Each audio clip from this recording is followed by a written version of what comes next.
Inilah kisah nyata seorang istri ustadz yang dikutuk menjadi ular akibat kesombongannya.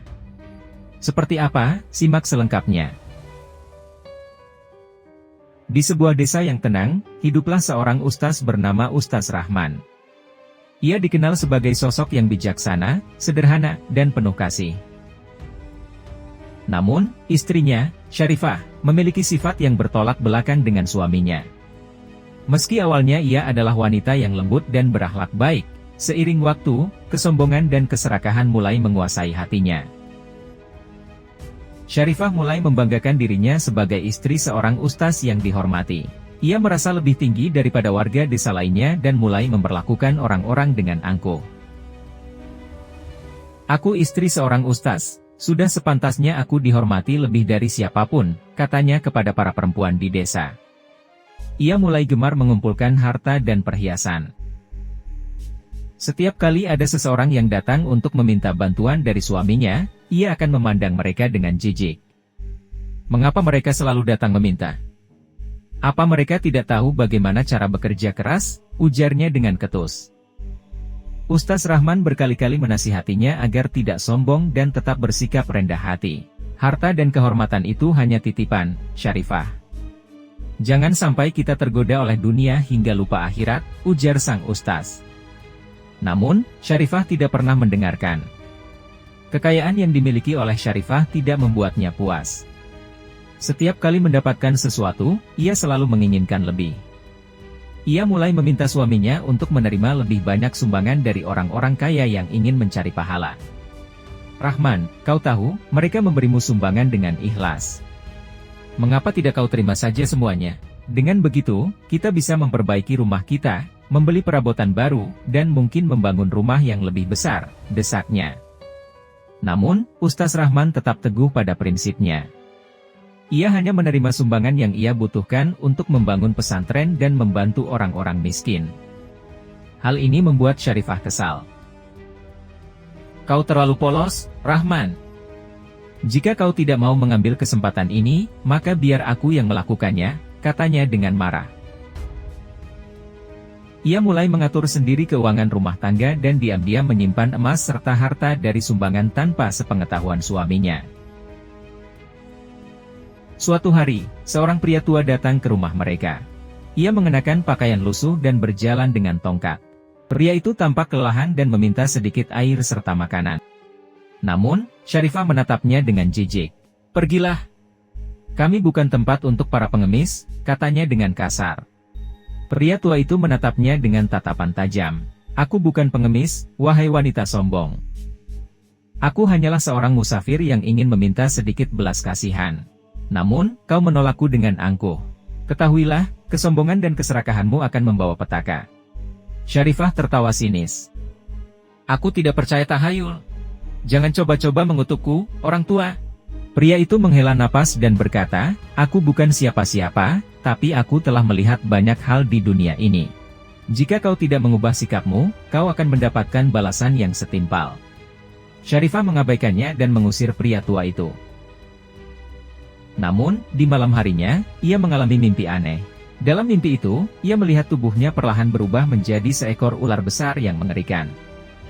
Ia merasakan sisik dingin tumbuh di tubuhnya dan lidahnya terbelah dua. Ia terbangun dengan napas tersengal, namun menganggapnya hanya mimpi buruk belaka. Namun, ia tidak menyadari bahwa mimpi itu adalah pertanda dari apa yang akan terjadi padanya. Seiring berjalannya waktu, perubahan aneh mulai terjadi pada diri Syarifah.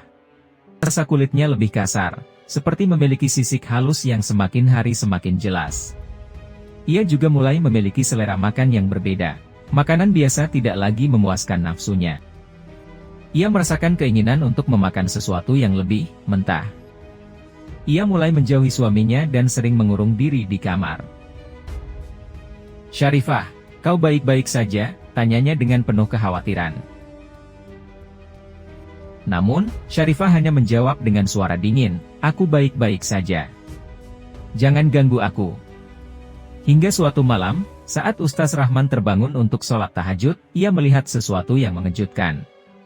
Di sudut kamar, dalam cahaya remang-remang, ia melihat sosok istrinya. Namun, ia bukan lagi manusia. Tubuhnya setengah berubah menjadi ular besar dengan mata kuning bersinar. "Astagfirullah," teriak Ustaz Rahman. Ia mundur ketakutan, namun Syarifah hanya menatapnya dengan tatapan kosong. Perubahan Syarifah semakin parah. Ia mulai kehilangan kemanusiaannya. Setiap malam, ia menghilang dan kembali saat fajar dengan mata merah menyala. Warga desa mulai mendengar suara desisan aneh dari rumah Ustaz Rahman, dan beberapa di antaranya mengaku melihat ular besar berkeliaran di sekitar desa. Ustaz Rahman menyadari bahwa ini adalah akibat dari kesombongan dan keserakahan istrinya. Ia berusaha mencari cara untuk menyembuhkan Syarifah. Ia pergi menemui ulama tua yang dikenal memiliki ilmu agama yang sangat dalam. "Istrimu telah dikutuk karena kesombongan dan keserakahannya. Tidak ada cara untuk menghilangkan kutukan ini kecuali dengan tobat yang tulus dan kembali kepada Allah dengan sepenuh hati," kata ulama itu. Namun, apakah Syarifah mampu menyadari kesalahannya sebelum ia kehilangan dirinya sepenuhnya? Ataukah ia akan selamanya terjebak dalam kutukan mengerikan yang membuatnya kehilangan kemanusiaannya?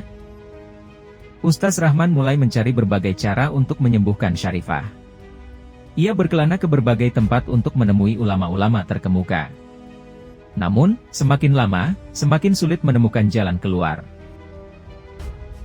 Malam semakin gelap, Syarifah semakin sulit mengendalikan dirinya. Setiap kali ia mencoba untuk berdoa atau mengingat Allah, tubuhnya terasa sakit seolah terbakar oleh kekuatan yang tak terlihat. Ia mulai sering bersembunyi di dalam hutan, menjauhi manusia, dan membiarkan insting liarnya menguasai dirinya. Ustaz Rahman, dengan hati yang penuh kepedihan, terus berusaha menuntunnya kembali. Namun, setiap kali ia mencoba mendekat, Syarifah hanya mendesis dan menatapnya dengan mata penuh kebencian. Dalam usaha terakhirnya, Ustaz Rahman melakukan puasa dan sholat malam selama berhari-hari, memohon ampunan kepada Allah untuk istrinya. Ia percaya bahwa hanya dengan doa yang tulus, keajaiban bisa terjadi. Namun, di suatu malam yang penuh hujan, ia menemukan istrinya dalam wujud yang sepenuhnya berubah. Syarifah telah menjadi ular raksasa yang sepenuhnya kehilangan sisi manusianya. Dengan penuh kesedihan, Ustaz Rahman memohon kepada Allah agar diberikan petunjuk. Para penduduk desa mulai menyadari keberadaan makhluk mengerikan yang berkeliaran di sekitar hutan. Mereka takut dan memutuskan untuk memburu ular raksasa itu. Namun, Ustaz Rahman melarang mereka. "Ini adalah ujian bagi kita semua. Biarkan Allah yang menentukan hukuman untuknya," katanya. Namun, malam itu, petir menyambar hutan tempat Syarifah bersembunyi. Api menjalar dengan cepat, dan dari kejauhan, Ustaz Rahman hanya bisa melihat sosok istrinya menghilang dalam kobaran api. Hari-hari setelah kejadian itu penuh dengan kesedihan bagi Ustaz Rahman. Ia merasa kehilangan dan dihantui oleh kenangan tentang istrinya. Ia sering mengunjungi tempat-tempat yang dulu mereka lalui bersama, merenungi kesalahan yang telah terjadi. Ia menyadari bahwa kesombongan dan keserakahan tidak hanya menghancurkan satu orang, tetapi juga seluruh orang di sekitarnya. Ia pun memutuskan untuk mengabdikan hidupnya sepenuhnya untuk membantu orang lain dan memperingatkan mereka tentang bahaya kesombongan. Bertahun-tahun berlalu, namun kisah Syarifah tetap dikenang oleh penduduk desa. Mereka menceritakannya kepada anak-anak mereka sebagai pelajaran berharga agar tidak terjerumus dalam keserakahan dan kesombongan. Ustaz Rahman tetap hidup dalam ketulusan dan kebijaksanaan. Ia mengajarkan bahwa segala sesuatu yang kita miliki hanyalah titipan, dan jika kita tak mampu menjaganya dengan baik, Allah dapat mengambilnya kapan saja. Di malam yang sunyi, saat Ustaz Rahman tengah berdoa di masjid, ia merasakan ketenangan yang belum pernah ia rasakan sebelumnya. Dalam doanya, ia memohon agar Allah mengampuni dosa istrinya dan menerima tobatnya, meski ia telah tiada. Saat itu juga, ia merasa seolah melihat bayangan Syarifah dalam bentuk manusia untuk terakhir kalinya, tersenyum dengan penuh penyesalan sebelum menghilang dalam cahaya. Air mata menetes dari mata Ustaz Rahman. Ia tahu bahwa akhirnya, Syarifah telah mendapatkan ampunan dari Allah. Dan dengan itu, ia pun melanjutkan hidupnya, membawa pelajaran dari kisah tragis yang telah menimpanya. Pelajaran yang bisa dipetik dari kejadian ini adalah janganlah bersifat sombong dan serakah. Karena itu adalah awal dari kehancuran. Terima kasih sudah nonton video ini, jangan lupa subscribe, komen serta nyalakan loncengnya ya. Sampai jumpa di video selanjutnya.